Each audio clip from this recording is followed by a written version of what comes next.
ថ្ងៃនេះមានញាក់12គ្រាប់គ្រាប់តូស៊ីបារបស់ជប៉ុនគាត់ជប៉ុនហើយគេកំងស្ពាយធម្មតាដែរតែមានញាក់គូលីញាក់ប្រេញាក់16គ្រាប់ហើយ 100% នៅតើចាក់កាវគេតែសាក់ហើយកាវចាក់ក្រោយតិចតួចហើយចាំមើលតេស្តភ្លើងមើលស្អាត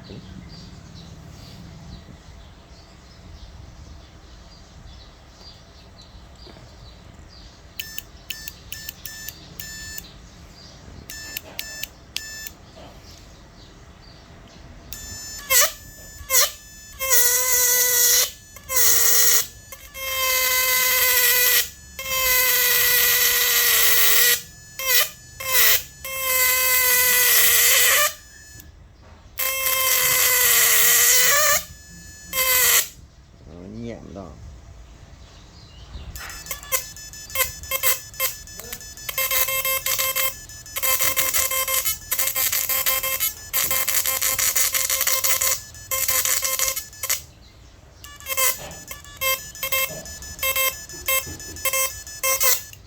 ស្អិតខ្លាំងពេក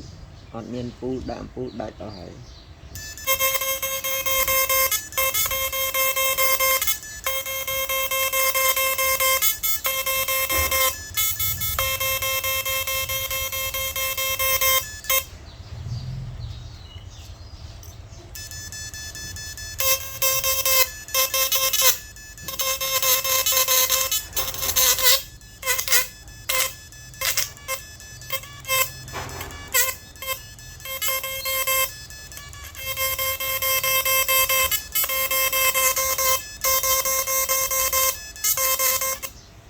ណា